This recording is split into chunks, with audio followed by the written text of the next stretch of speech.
Right.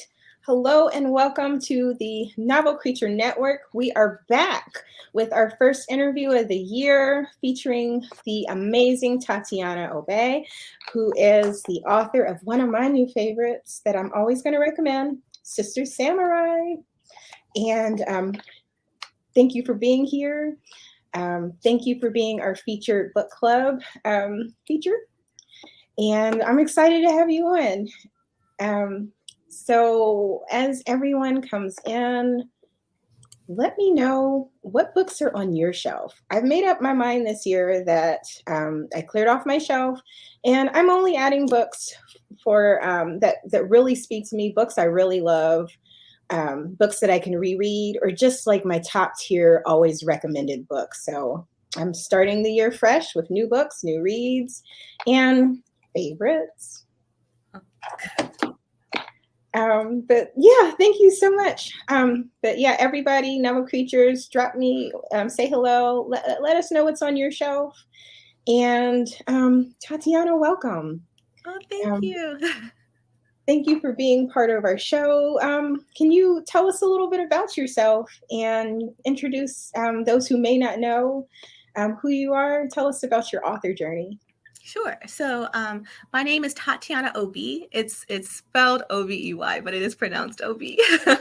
And I like to write badass characters slaying dragons.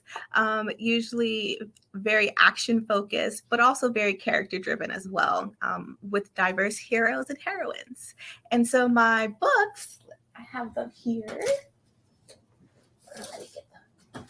So my first book is Bones to the Wind, which is my debut novel. And then my second book is Dragging Your Bones, which is the second book of the duology. So these are complete. The duology is complete. And then my third book is Sister Samurai, which is a novella. Nice, quick read. It's standalone. It's not really connected to anything else. So it's just a great contained story.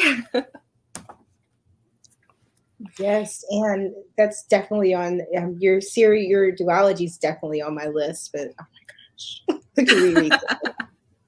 Yes, and for also your readers, like Sister Samurai is an homage to the anime Afro Samurai. So if you've seen that one, there's a lot of kind of commentary about that anime specifically, and it's perfect for anime lovers.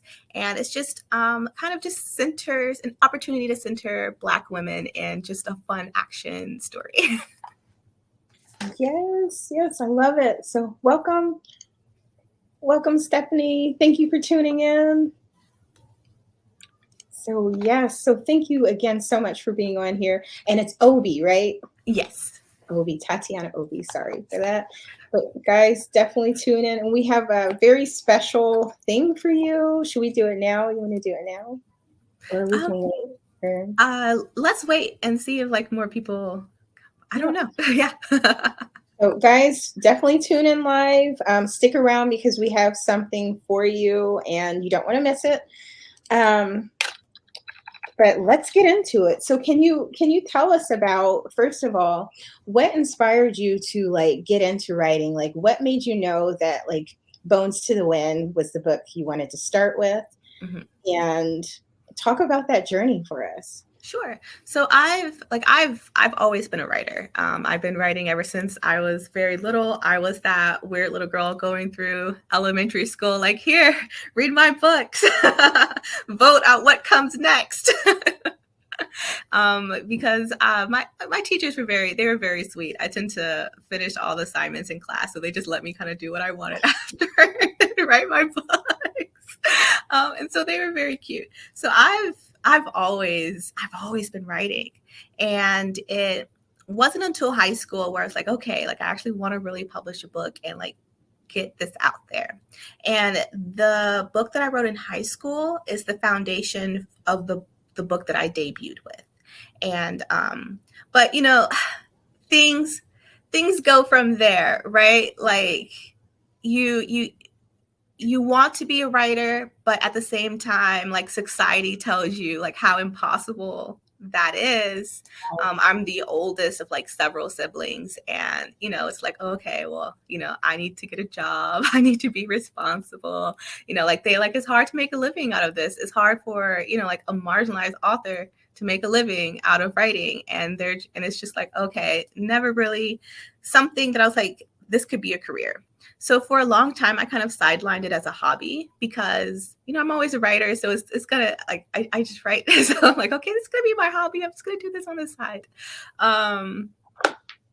And in college, I kind of like set it down, but of course, like, I'm gonna write fan fiction for fun over the next 4 years.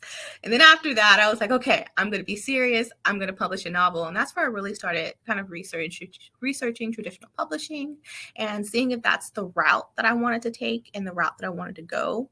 And in the end, I kind of decided that I didn't think my stories really fit traditional publishing or really kind of fit what they were looking for, or kind of was the mainstream, like kind of book that they could market or even knew what to do with.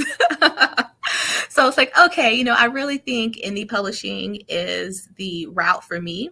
So I had decided that, and then the pandemic hit.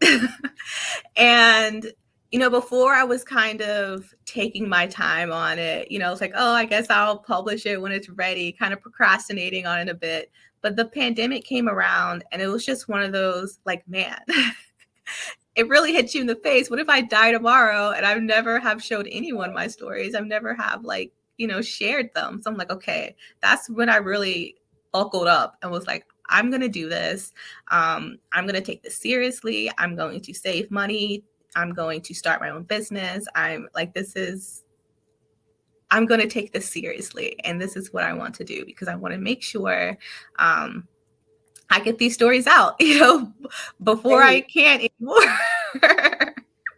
And the pandemic, for all the hardships that it brought, it also was that kind of kick in the butt that I needed to finally get my stories out there. So once I looked at that and really kind of was like, okay, what's the story that I want to debut with? What is the story that I wanted to say? This is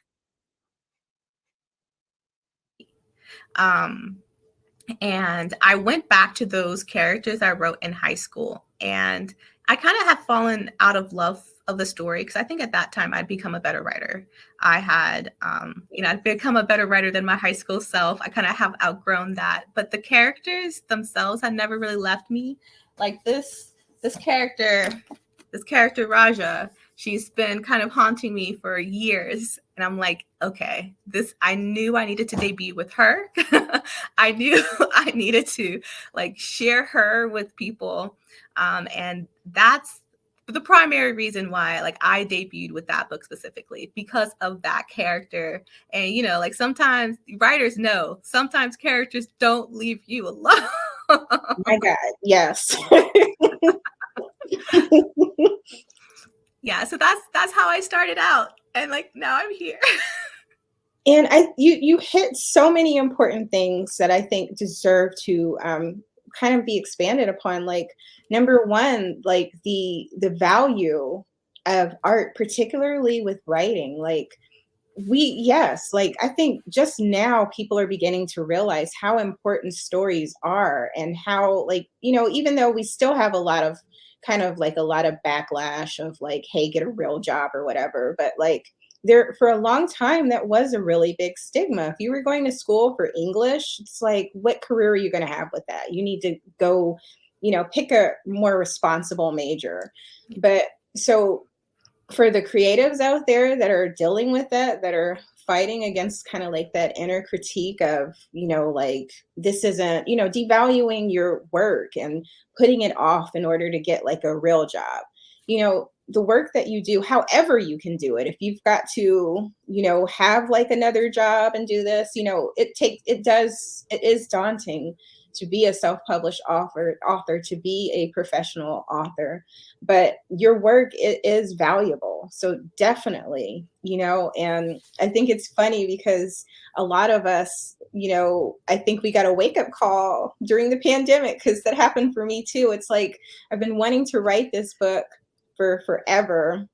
And now you've got all the time in the world, you're shut in your house, and tomorrow you never know when your last moment could be. There's this virus looming, it's now or never. And so we've got to come up with a cool name for authors that published around the pandemic. The pandemic authors, and there's so many of us, like when you start like talking, especially that kind of have debuted around like this time, Right. There's quite a bit of us. It's like, yeah. We need to make like an official name for that. Like, you know how they had like the Harlem Renaissance? We need like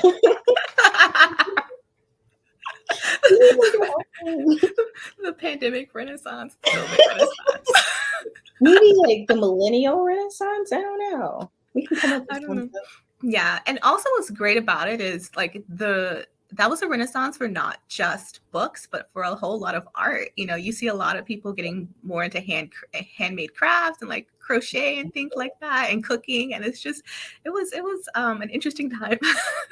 Yeah, and like just finding new things to love and enjoy. So yeah, like it's definitely got to have its own name somewhere. Like we got to make that official. Yeah, I agree. So you said that with Bones to the Wind, your character would just not leave you alone. And I think characters are so important. Like they're one of the main things for me, I think, that really make or break a story. So can you tell us about her character? Can you tell us like who her character speaks to and what her story means for you? Yeah. So Raja specifically, when I knew I took this character, and I think the reason why she spoke to me is because I didn't really see her in the fantasy books that I was currently reading. I didn't really see her in the genre, to where a lot of, especially female characters that typically are more skilled or more action oriented, at the same time, they tend to kind of like apologize for who they are, or like they're more tomboyish and it's like more guyish features that. And then it's like, oh, like I'm not like other girls, right? I think that's what I'm trying to say, like I'm not like other girls trope. And it's just like, So I really like, I think one of the reasons why her character resonates me is she's so like unapologetically herself. She's so unapologetically ambitious. Unapologetically, I want glory, I want respect. And it's not something that you see very often in female characters in fantasy, where their journey tends to be a little different. And she was just came fully formed and was like, this is what I want. And you don't have a lot of characters that just drive, like the female characters drive the plots. A lot of the times you have the plot happening to them, but they don't drive the plot.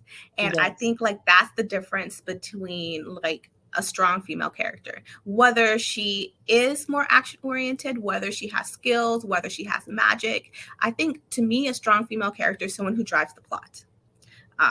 It makes decisions, it makes choices. And she and Roger has that in spades. And so like, I knew I wanted to take this character, and now that I was years older, I wanted to write a better story around her. And the story that I wanted to tell around her was a coming of age tale, because again, I hadn't seen many coming of age tales that was relatable to me as a Black woman coming up in America.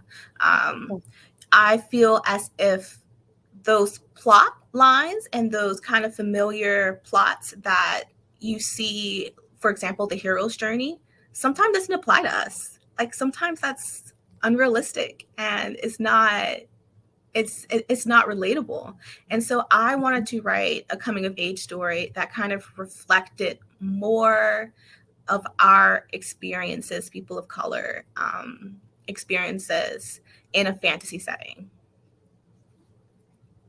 And I think that's so important. Like, that's another thing that I think really resonates with kind of like, our readers and a lot of creatives around this time period, around like, our generation is growing up. We didn't see a lot of good representation because we did have some. It was, it just wasn't always accurate or nuanced. And Yeah. so I love how you talk about how she's unapologetic, she's not just sitting in a corner letting life beat her up or, but she's taking charge and just being able to be who she is, find out who she wants to be. I think that's amazing. Can you tell us about, I want to ask you, if you had to get stuck in one of the worlds for your books, like you actually found yourself in one of those worlds, which one would it be and why? Can you can you Oh, explore those worlds for us a little bit? Like the sure. settings and like the cultures in them? Okay, so 100% Sister Samurai. um, it feels like home. Like this one's home. Where this one, it's not necessarily not home. It's just more the reality of things, right? It's much more of a dystopian setting. It's in the desert, but the rules are very, very strict. There's not a lot of food to go around. So because of that, there's a lot of rules and implementations based off of things. I mean, for a rite of this is around a rite of passage competition. And so like you have to go fight things just to be an adult. And that doesn't seem I mean um yeah, this is not a friendly book to live in the world to live in whatsoever. I would not recommend at all. I mean, at least in here you got good food. Right. Yeah. And I think that's important. You mentioned good food. It's important to know. Oh, and Stephanie said, I agree. I'm not trying to be out no desert. Yes. Yes. But I wanna bring up that Sister Samurai was nominated for some indie awards, like the Indie Ink Award, in Yeah. several categories. Can you share? Sure. Yes. So I was very lucky that actually Bones to the Wind was also nominated for Black representation in 2023 and was also a runner-up for for the whole thing. So it's really cool to have another one nominated for the next year, and it was nominated for 3 awards. So one was the prettiest book interior, which like that's one of those awards I didn't ask anybody to nominate me because I didn't think I was going to get it. And it's one of those imposter syndromes because I drew all of those chapter headings and all of the things in here. So I was like, oh, I drew them. I mean, that's not who cares? So I was really surprised by that one. The other one it was nominated for was This Book Makes You Hungry and Thirsty, which I hope so. Because it does Yes. have some very fun Black Japanese fusion dishes in it. And then the other one was for Black representation by a Black author. And so I want to say that all those are well deserved because when you said you hand did all the formatting in here. You did it Yes. yourself. Yeah. When Other you than the visual glossary, Mhm. I commissioned that. Everything else I did. So guys, like if you don't have the print copy, I highly recommend it because it has gorgeous interior in it. And then you've got like these really cool like ads and different things in here. Like I don't know if you all can see this, but like you're invited to okay, let me make sure. You're invited to the community, the community poetry slam by the Sacred Order of the Brother Monks. Like cool stuff like that. So I can definitely see why it would win interior. And then like just to know that you did that like yourself, like that's extra love that you put into this work. Like you did, and it's got gorgeous, gorgeous formatting. So highly recommend getting the print copy of this. Highly support guys when the nominations open up. Go vote for this. Go vote for Sister Samurai because it does make you hungry. And like we were talking about living in the different worlds. Yeah. those dishes make me hungry. And we've got a comment from, yeah, I mean, I just get to get punched in the gut. So yeah, so there is some violence and action in this, right? I mean, we are in a samurai world, but yeah, like those dishes make up for it. In a Definitely. beautiful location. I know. They have dominoes and spades. What more can you ask for? So like, yes, the world building is just chef's kiss superb. Like this story, and to know that it's nominated, you said it was nominated for Black representation as well? Yeah. Highly, yes. So this book right here, when you read it as a woman of color, particularly as a Black woman who loves anime, you're gonna love this. So if you fit those categories, please, like this book is for you. This book is for you. Just from everything, like the beautiful dialogue, like there's so many quotable lines in there, and then just to be immersed in the world, it's glorious. So I highly recommend. But can you talk about, we've talked a little bit about representation and how it's not nuanced, but this book in particular, you really crafted something that I think a lot of people can appreciate, that can help your reader feel seen, and not only that, but empowered. So can you talk about like some of the things, the messages, and just kind of what you want your audience to know about this book? Yes. So, I definitely started out, if anything, started out with the books of my heart first. and and for all I say, like, oh, this is a fun little novella, it's also definitely a love letter to the Black women, and especially the women around me and in my family, especially my family and friends. And to me, growing up, like my heroes were my mom, my aunts, my grandmothers, and I wanted to see them in a fantasy novel. Like, my mom's a big Lord of the Rings fan. And so she's the one who kind of helped get me involved into this genre. And I just wanted to see them kicking butt and taking names like they do every day in my life. Mm-hmm. Yeah, and I think that's, but like let's talk about like the nuances in that, like because the way they were kicking butt, like the weapons that you created and like the style of it, can like give us, how did you literally fused, first of all, let's talk about like the inspiration behind it. So you are an anime fan, correct? Like you Yes, love yes. anime. So let's talk about like number one, the anime that inspired this, and then how you added that Black girl empowerment, infused it with this genre. Yes. So when I first starting out writing this book, and one of the first images that came to mind was just a Black woman with a sword, and then you kind of got to figure out, okay, how does that make sense? How do I make that work? And my first, like, I immediately went to Afro Samurai.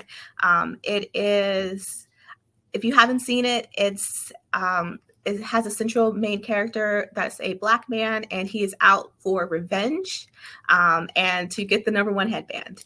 And it was originally written by Takashi Okazaki, and eventually produced, co-produced by Samuel L. Jackson. So he had a lot of involvement in it. He is the voice actor for two of the characters in the book. And it was just like really cool when it came out at the time. It's like, whoa, there's a Black man as the main character in an anime. This is cool. Mm-hmm. But where are the Black women? Where's us? Where are we? And it's just, the absence to me was very noticeable. And also the anime was also very much, and I just, I, for how much I do love that show, I've also always had beef with it as well. As well. So like, I knew going into this, I was like, this, I wanted one for us, like for the Black women, for the Black women nerds who has always wanted to see ourselves in anime too, and represented in anime too. And so that's definitely where the fusion came from. And a lot of things are inspired by that show as well, because that show also does a sort of fusion as well, to where there's a lot of anachronisms, especially future technology anachronisms in the show. For example, like there's a random DJ or like some guy with binocular, they have the samurai dude. So like it's really kind of like standing on the shoulders of that inspiration and saying, okay, I see you, but it's been 20 years. It's time to do better. Yeah. And this is a very, like, again, this, guys, this is a story that I am, if you ask me for a recommendation, it's going to be in my top 3. It's going to be in my top 3 because just the, like, the world building, the attention, the dedication that you give to your audience for that. And then not only that, but like the twist at the end, which I'm not going to spoil, but like just the attention, like you have themes for mental health in there. You've got like sisterhood, themes of sisterhood, and it's just all so empowering and beautifully done. And like this geek space that, you know, we don't usually get to see us in. And so it's just so dynamic, very good writing. And then like you even had like an extra special ending there, where you paid tribute to, and I wasn't like, I kind of wasn't expecting that part. And then when it got to it, it kind of brings tears to your eyes, because just the whole book from front to ending, everything in it, guys, if you get like, you'll see my shelves are empty now, but I'm being more intentional with the books that I'm putting on my shelf. But this is definitely one that I highly recommend getting in print, because from like front to back, everything in it is just so thoughtful and so mindful. You get action, you get adventure, you've got like this character you can relate to, this story, like you almost feel like you're putting yourself in that character's shoes. And so I just want to say thank you so much for writing this for us. And it's super cool to like see how it all came together and hear like kind of what inspired you in your journey for that. Yeah. So I'm going to segue and say, hey, thank you to everyone who's watching now. And while you're here, I did want to ask you guys, like, let us know what Tatiana Obi book you are reading. I'm gushing about Sister Samurai, but if you have any questions or anything that you want to ask her, please drop it in the comments. Because yeah, she's got like an amazing log of books here. We've got a completed duology as well. So if you chose the Bones to the Wind route for our book club adventure, definitely drop your questions in the chat. But definitely everybody add this book. It should be like, this is like a modern classic, I dare say. And I think too, I wanted to talk, kind of go backward a little bit and just talk about, because I don't know if you've seen all the kind of like drama where there's a debate about indie versus traditional. And I think you brought up a very good point where you said you felt, you know, you considered traditional, but you ultimately decided to go your own route. I think it's important to know that, you know, both routes are valid. And when you look at this book, you wouldn't be able to tell the difference of it being traditional versus indie. So I do want to take that stance, guys, and let you know that like indie is not synonymous with, oh, nobody wanted this book or this idea doesn't have value. We have authors out there who are busting their butt to put out quality works that are just as good as traditional. And so this is definitely one of them. Pick it up. But either route, wouldn't you say either route is very valid? Any route is valid, and I think it really comes down to like your intentions and what you want out of your career and what you want out of your author journey. So for example, me, I am a perfectionist. You know, like I really do like looking at a book from a holistic point of view. So I like having all of the little different touches and being able to control the different touches and how people interact with it. And so that's just a choice that I make. But everyone has their own different journeys, and kind of just figuring out what you want out of your career and what your goals are, and deciding which one of those routes can help you achieve them. And I think you're a perfect example of that. You know, you assessed what you wanted, and you knew kind of like who your market was and what you could do. And I think you bring up another important point, is that like as a self-published author, as an indie author, you're doing everything independently. You get to kind of like make all the choices and make all the decisions. Do you have any advice for anybody who's thinking about getting into indie publishing from your experience? Um, my biggest advice is to prepare. Because Mhm. a lot of people look at it as, again, it depends on your intentions. If you're looking at it as a hobby, that's kind of a different intention. But if you're looking at it as, this is something that I want to pursue as a career, this is something I want to do long term, yes, go in it with a professional mindset. I do recommend like building up your savings to do this, to make sure you have a cover art, a good cover art that stands out. Make sure you have, can afford copy editing and proofreading and all of those different things that will kind of give you the professional product as a professional business person. If that is the route that you want to go, treat it like a business. Yep. Yep.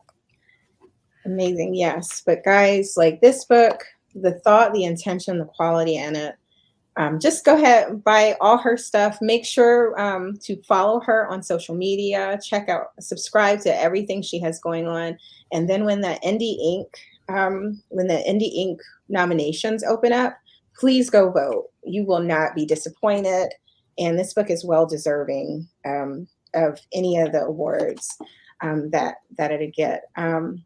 But with it, I do want to open up, guys. If you have any questions in the comments, please drop them. Drop them in the comments. And Stephanie says she's read all three and they're amazing. Oh, thank you, Stephanie. So you've got like two confirmations here at least. Like check out Tatiana's books. But like if you have any questions, let us know. Drop it in the comments. And then also, is there anything? How can we best support you and follow what you're doing? Can you tell us what's going on? Sure. The best way to kind of follow what I'm doing is via my social media. I am more active on Instagram. So Instagram would be the primary social media to keep updated. The second would be Twitter. Or you can sign up to my mailing list at my website, TatianaObey.com. And the best way to support is to, I do sell signed copies through my website store. So that is one option. I am not selling signed copies of Sister Samurai yet. That will be coming during cherry blossom season of this year. But because I was in a recent collaboration with Fifth House Collective, and they did an indie book box with signed copies. So I definitely just want to make sure they get their kudos. That's awesome. So I do want to say we do have a giveaway, and instead of doing it on here, I'm going to announce it on here, but why don't we take it to the broadcast channel? And I'm going to have her ask a question, and you can post your answer to that. And that's how you can enter for a chance to win a signed copy of, do you want to do Sister Samurai? I will send you a signed copy of any paperback of my books. So, for example, if you read Bones of the Wind this year and looking for the second book, you can ask for the second one. So I'll give you any signed paperback. You guys got your options. choice. You guys got options. So yeah. So be sure to tune into or drop into the my Instagram, our Novel Creature Club on there, to enter a chance to enter to win a signed copy of your choice of book from our amazing author. And thank you so much for being on the show. Before we close out, I did want to, this is like a tradition here. I wanted to ask you if you had like a word of blurspiration for us, something that you would like to inspire our readers and fellow creatives with. Sure. So the word that I would leave with you today is a quote from Sister Samurai. And it's kind of become my own personal mantra, especially when the imposter syndrome starts kicking in. And that quote is, I've shed the doubts and claimed my space and lauded my own damn story. And I share that because, especially as an indie author, you really do got to show up for your work every day. You've got to believe in your voice. You've got to claim your space. And, you know, it's odd because despite how saturated this industry is, there's not a lot of like Black women indies writing more action focused fantasy like I am. So there's not like a lot of mentors or trailblazers that can copy and be like, okay, so this is how to do things. This is, you know, what to do. And sometimes you do find yourself in this space kind of like, where do I fit? Right? Where do I fit in? And and also oftentimes you can also feel that like resistance and judgment from others, like, oh, who are you to be in this genre? Like, what do you know about writing action scenes, or what do you know about like action fantasy or anime? But you know, like in the end, you just gotta say fuck them, drown out the voices, and just stake your space and say that I am here to like F up this genre. I'm coming with things that you've never seen before. And, you know, like I've got so much more.